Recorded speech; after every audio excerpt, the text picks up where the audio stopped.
जय हिंद बच्चों, कक्षा 7वीं की हिंदी व्याकरण की पाठ्यपुस्तिका हिंदी व्याकरण वाटिका के चौथे पाठ में आप सभी का स्वागत है। बच्चों, हमारा चौथा पाठ जो है वो है संधि प्रकरण। ठीक है, ज्वाइनिंग्स ऑफ लेटर। ठीक है, ज्वाइनिंग ऑफ लेटर। तो इसमें हम क्या सीखेंगे? इसमें हम संधि करना सीखेंगे।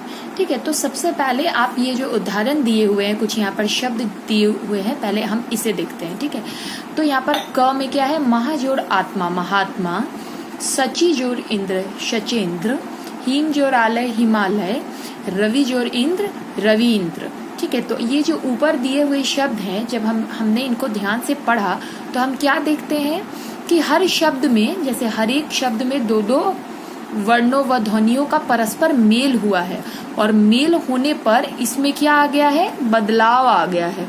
जैसे हम क्या देखते हैं कि इसका पहले का आखिरी और दूसरे शब्द का पहला, ठीक है, ये दोनों वर्ण आपस में जुड़ते हैं और थोड़ा सा परिवर्तन हो जाता है, और इस मेल के कारण विकार मतलब परिवर्तन थोड़ा हो जाता है। तो यह प्रक्रिया जो है, यह जो शब्दों के जुड़ने पर एक नया शब्द बने, उसमें थोड़ा परिवर्तन आए, तो यह जो प्रक्रिया है यह व्याकरण की भाषा में संधि कहलाती है।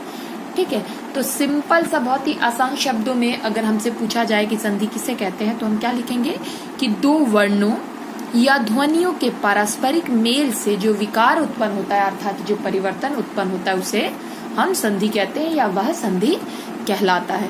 ठीक है, अब इसमें कुछ विशेष बातें हैं जो आप देखिए। संधि जो होती है वो ध्वनियों में होती है, शब्दों में नहीं होती है। संधि किस में होती है बच्चों? ध्वनियों के बीच होती है, शब्दों के बीच नहीं होती है। वर्णों में संधि कभी स्वरों के बीच होती है तो कभी स्वर और व्यंजन के बीच। वर्णों में जो संधि होती है बच्चों, वह किसके बीच होती है?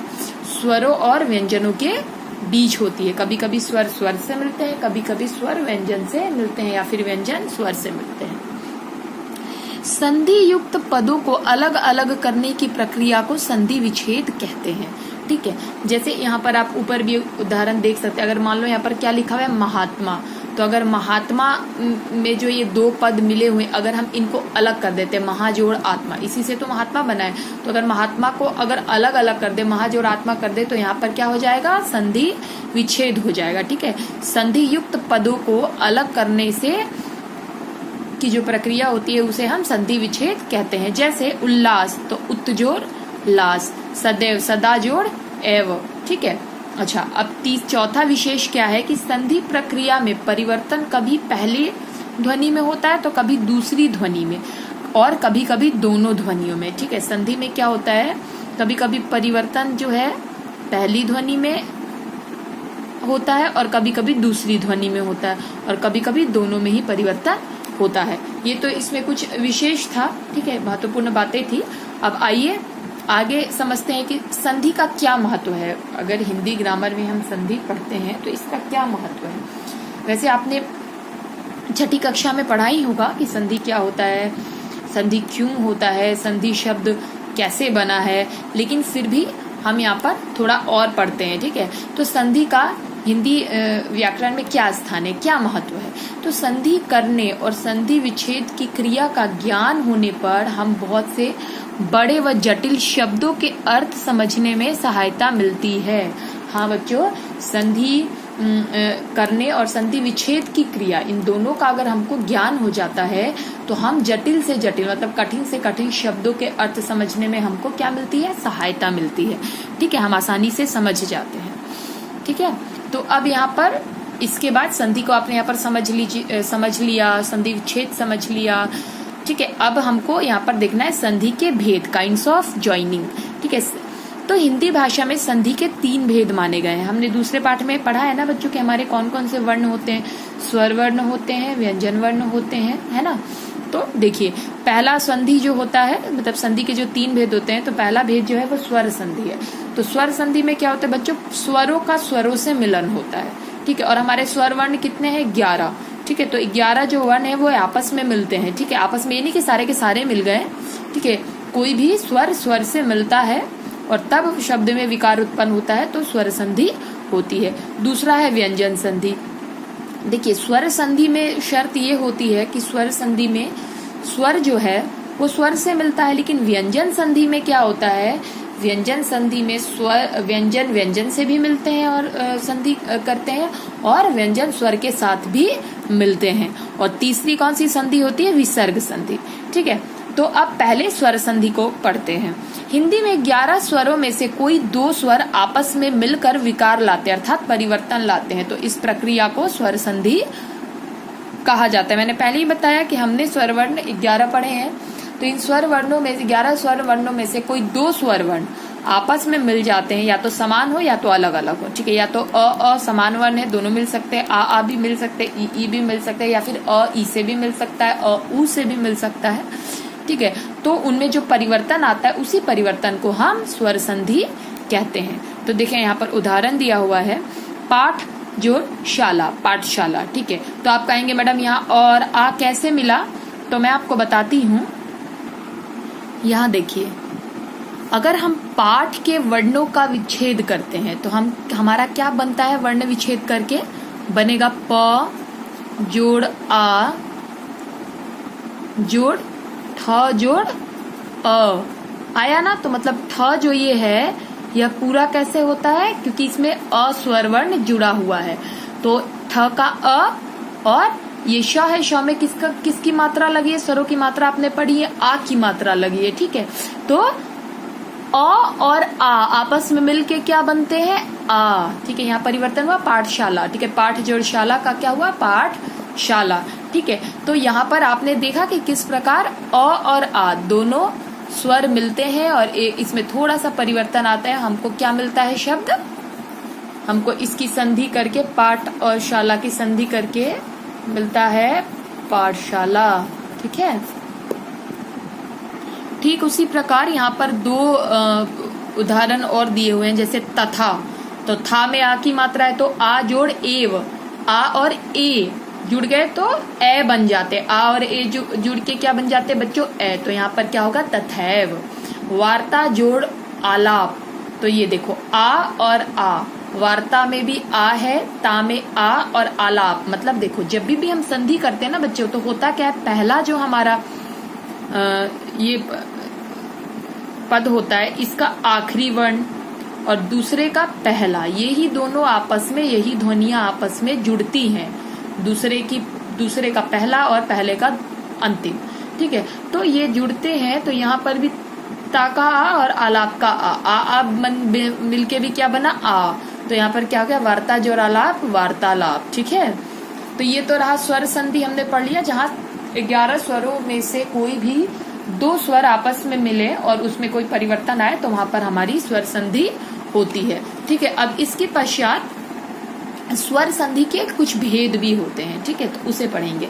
तो स्वर संधि के कितने भेद होते हैं, 1 2 3 4 और 5, कुल 5 भेद होते हैं। पहला दीर्घ संधि, दूसरा गुण संधि, तीसरा वृद्धि संधि, चौथा यण संधि और 5वां अयादि संधि। ठीक है बच्चों, तो सबसे पहले हम संधि के पहले भेद, स्वर संधि के 5 जो ये भेद हैं उसमें से स्वर संधि का जो पहला भेद है दीर्घ संधि, उसे पढ़ेंगे। ठीक है, तो दीर्घ संधि किसे कहते हैं, दीर्घ संधि हिंदी में स्वर ह्रस्व और दीर्घ 2 प्रकार के होते हैं। हाँ, हमने जो दूसरा पाठ पढ़ा था बच्चों वर्ण विचार, उसमें हमने पढ़ा था ना हमारे कितने वर्ण हैं हिंदी भाषा में, तो हमारे 11 स्वर वर्ण हैं। ठीक है, तो 11 स्वर वर्ण में भी हमने ह्रस्व और दीर्घ, मतलब ह्रस्व वे वर्ण होते हैं जो जिनके उच्चारण में कम समय लगता है, और दीर्घ वे होते हैं जिनके उच्चारण में अधिक समय लगता है। ये देखिए, ह्रस्व अ, छोटी ई छोटा ऊ, दीर्घ में आ, बड़ी ई बड़ा ऊ, आ गया। तो यहाँ पर क्या दिखता है कि हिंदी में स्वर ह्रस्व और दीर्घ 2 प्रकार के होते हैं। किसी स्वर के ह्रस्व या दीर्घ रूप के पश्चात यदि उसी स्वर का ह्रस्व या दीर्घ रूप आ जाए तो दोनों मिलकर दीर्घ हो जाएंगे, इसे दीर्घ संधि कहते हैं। ठीक है, अब आप सीधे से शब्दों में समझ लो। पहले तो ये समझ लो कि ह्रस्व क्या होता है। ह्रस्व वे 11 हमारे जो स्वर वर्ण हैं, तो वॉवेल्स हैं। ठीक है, तो उनमें से ह्रस्व कौन कौन से हैं और दीर्घ कौन कौन से। तो आपको समझना यहाँ पर ये है कि किसी भी ह्रस्व या दीर्घ स्वर में, ठीक है, किसी भी ह्रस्व या दीर्घ स्वर रूप में उसी के बाद उसी स्वर का ह्रस्व या दीर्घ रूप आ जाए तो दोनों मिलकर क्या बन जाते हैं, दीर्घ बन जाते हैं। ठीक है, वो उनके भी उच्चारण में अधिक समय लगता है, वो दीर्घ रूप धारण कर लेते, मतलब वहां बड़े की मात्रा लग जाती है। ठीक है, ह्रस्व में छोटी मात्रा रहती है और दीर्घ में क्या हो जाती है, मात्रा बड़ी हो जाती है, तो वहां पर दीर्घ स्वर संधि होती है। ठीक है, जैसे यहाँ पर देखिए उदाहरण दिया हुआ है। अच्छा, सबसे पहले इस पाठ को मैं पढ़ा ही रही हूँ तो आपको ये भी समझ लेना होगा कि संधि जो है ना, जैसे आप गणित पढ़ते हो, मतलब मैथ्स पढ़ते हो, तो मैथ्स आपकी कैसे अच्छी होती है, वेरी सिंपल, हमको बार बार प्रैक्टिस करनी होती है। हम जितना प्रैक्टिस करते हैं हमारे सम उतने ही जल्दी सॉल्व भी हो जाते हैं और हमको समझ में भी आ जाते हैं। ठीक है, तो ये बहुत ही सिंपल कॉन्सेप्ट है। वैसे ही जो संधि होती है, जो हिंदी ग्रामर में, हिंदी व्याकरण में आपकी जो संधि हो गई, समास हो गया, वर्ण विचार हो गए, शब्द विचार हो गया, वाक्य विचार, इवन सब कुछ, संज्ञा, सर्वनाम, विशेषण, जो कुछ भी आप पढ़ते हैं, है ना, सब कुछ डिपेंड करता है आपके अभ्यास पर। आप जितना अभ्यास करेंगे इन सारे नियमों को जल्दी समझ जाएंगे। संधि का जो नियम होता है, देखो आपको यहाँ फॉर्मूला बता दिया गया कि दीर्घ संधि कैसे होता है, तो मतलब यहाँ पर तो पहले आपको एक्सप्लेनेशन दे दिया, मैंने परिभाषा बता दिया कि दीर्घ स्वर संधि किसे कहते हैं। अब यहाँ पर देखिए ये फॉर्मूला इनके दिए हुए हैं, तो कई बार क्या होता है, जब हम मैथ्स में हमको पता है, हमको फॉर्मूला बता दिया गया और हम क्या करते हैं, कुछ दिन के लिए प्रैक्टिस बंद कर देते, तो हम फॉर्मूला भी भूल जाते हैं और उस प्रश्न को हल करना भी, मतलब सॉल्व करना भी हमसे नहीं होता। ठीक वैसे ही संधि में भी होता है। ये फॉर्मूला आपको तभी याद रहेगा जब आप इसकी ज्यादा से ज्यादा प्रैक्टिस करोगे, मतलब अभ्यास करोगे। तो बच्चों, इस पाठ को पढ़ने के बाद आपको संधि, ये जो कुछ भी दिख रहा है ना, और भी आप सर्च करके आप ज्यादा से ज्यादा संधि को हल करने की कोशिश करिए, उसको पहचानिए, संधि विच्छेद करिए, संधि विच्छेद हो गया फिर उसको हल करिए, तब जाकर ये पूरा जो कॉन्सेप्ट है, पूरा जो रूल बुक है, वो सब आपको क्लियर होगा। ठीक है, तो अब चलिए, आप ये बातें तो आप समझ गए, तो आइए देखते हैं दीर्घ संधि के कुछ उदाहरण। तो दीर्घ संधि के मेरे पास कुछ उदाहरण है, लिखित है मेरे पास, वो समझाती हूँ, फिर हम इसे भी पढ़ेंगे, पुस्तक में जो दिया हुआ है वो भी पढ़ेंगे।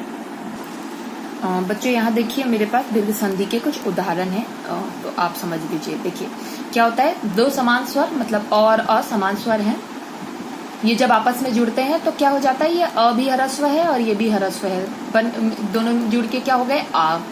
ठीक है, अ और आ, मतलब एक ह्रस्व और एक दीर्घ स्वर जुड़ता है तभी भी दीर्घ होता है। आ में भी अगर आप अ जोड़ते हैं तभी भी आ आएगा, मतलब दीर्घ होगा, और आ दोनों मिलके दीर्घ ही होंगे।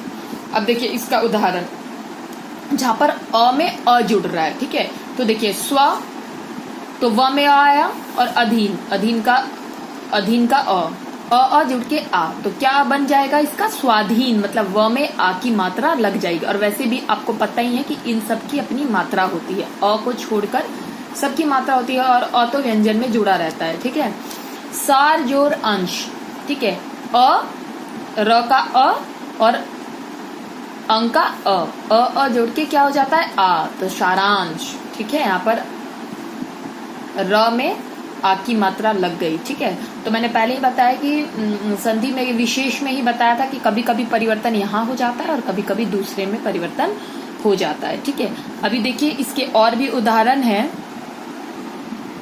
यहाँ देखिए महाजोड़ आत्मा, मतलब जहाँ पर आ और आ को जोड़ा जा रहा है, महा का आ का डंडा मतलब आ की मात्रा, आत्मा तो आ ही है, आ, तो महाजोड़ आत्मा का क्या होगा, महात्मा। अच्छा, ठीक वैसे ही अब देखिए और कहाँ कहाँ दीर्घ संधि हो रही है।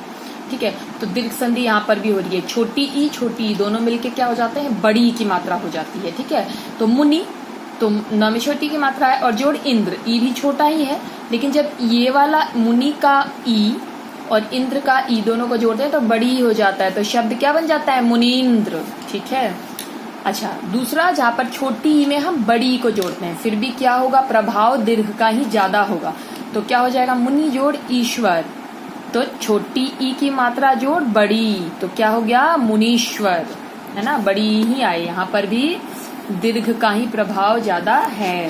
फिर तीसरा, जहाँ पर बड़ी में छोटी ई को जोड़ा जाए वहां पर भी ई होता है, बड़ी ई होता है, नारी जोड़ इंद्र, नारिंद्र। ठीक है, यहाँ पर भी देखिए मात्रा बदल गई ना, यहाँ पर भी देखिए मात्रा बड़ी लग गई ना, हर जगह देखिए मात्रा बड़ी लग गई ना, महात्मा में भी यहाँ पर हमें आ का डंडा आ गया। ठीक है, तो जहाँ पर मात्रा बदल जाती है। ठीक है, अच्छा अब कुछ उदाहरण और हैं। जब बड़ी बड़ी आपस में जुड़ेंगे तो बड़ी, जैसे रजनी जोड़ ईश, मतलब यहाँ भी बड़ी की मात्रा है, यहाँ बड़ी है ही, तो रजनीश। ठीक है, छोटा ऊ जुड़ के बड़ा ऊ होता है। गुरु जोड़ उपदेश, तो छोटा ऊ गुरु। ये जब हम र में छोटे ऊ की मात्रा लगाते हैं ना, तो ये थोड़ा ऐसे होता है, अंदर की तरफ घुसा हुआ। ठीक है, और जब अगर ये छोटे ऊ की बड़ी मात्रा होती है तो ये र से ऐसे निकलती है बाहर की तरफ। ठीक है, तभी कभी कभी आपके जो शब्द होते हैं गलत हो जाते हैं। आपको लगता है मात्रा तो हमने लगा दी, लेकिन छोटे बड़े की पहचान होते, छोटे ऊ की मात्रा ऐसे लगाएंगे, बड़े ऊ की मात्रा ऐसे लगाएंगे। ठीक है, तो यहाँ पर देखिए गुरु, तो यहाँ गुरु छोटा ऊ और उपदेश छोटा ऊ, दोनों मिलके क्या हो जाता है बच्चों, रूल के अकॉर्डिंग बड़ा ऊ, तो गुरु उपदेश। ठीक है, छोटे ऊ में बड़े ऊ को जोड़ा, मधु जोड़ उष्मा। ठीक है, तो मधु का छोटा ऊ और उष्मा का बड़ा ऊ, तो मधुष्मा। ठीक है, अब यहाँ छोटा ऊ बड़ा ऊ में छोटा ऊ जोड़ोगे तभी भी बड़ा ऊ ही होगा, जैसे वधु जोड़ उत्सव, वधुत्सव। ठीक है, और अंतिम में बड़े ऊ में बड़े ऊ को जोड़ते हैं तभी भी क्या आता है, भू जोड़ उष्मा, भूष्मा। ठीक है, तो ये सारे हमने उदाहरण देखे। और बच्चों जितना भी मैंने आपको उदाहरण दिखाया वो तो मैंने आपको करके दिखाया संधि की, किस प्रकार दो ध्वनियों की संधि होती है। तो यहाँ पर देखिए कुछ आपके और उदाहरण है, तो ये आपको क्या करना है, वीडियो को पॉज करना है। बुक आपने अगर ले लिया है तो बहुत अच्छी बात है, नहीं लिया है तो आपको वीडियो को पॉज करना है, खुद सॉल्व करना है इसी तरीके से जैसे मैंने देखिए आपको बताया है ना कि किस प्रकार यहाँ का ये मात्रा अ में भी बताया है। ठीक है, तो आप जब इसको खुद सॉल्व करेंगे ना तो हमेशा के लिए क्या होगा, ये आपके माइंड में फीड हो जाएगा और आप कभी भी नहीं भूलेंगे। ठीक है, तो आइए अब आगे बढ़ते हैं। मैंने आपको कहाँ तक बता दिया, दीर्घ स्वर संधि अच्छे से आपको समझा दिया। ठीक है, अब स्वर संधि का जो दूसरा भेद है, दीर्घ स्वर संधि के बाद अब हम स्वर संधि का जो दूसरा भेद है कौन सा है, गुण संधि। तो अभी हम दीर्घ स्वर संधि को पढ़ने के बाद गुण संधि पढ़ेंगे। तो आइए गुण संधि पढ़ते हैं, समझते हैं, देखते हैं कि इसमें क्या है। अच्छा, अब देखिए कि गुण संधि किसे कहते हैं। तो जब अ या आ का मेल, ठीक है, अ और आ का मेल, मतलब इसमें ह्रस्व या दीर्घ, छोटा या बड़ा, ई, उ या री से होता है। मतलब अ और आ में कौन मिलता है, छोटा या बड़ा, ई, उ या री, तो क्या हो जाता है, अगर अ या आ में ई मिलेगा तो क्या बन जाएगा, ए। अ आ में उ मिलेगा बड़ा या छोटा तो क्या बन जाएगा, ओ।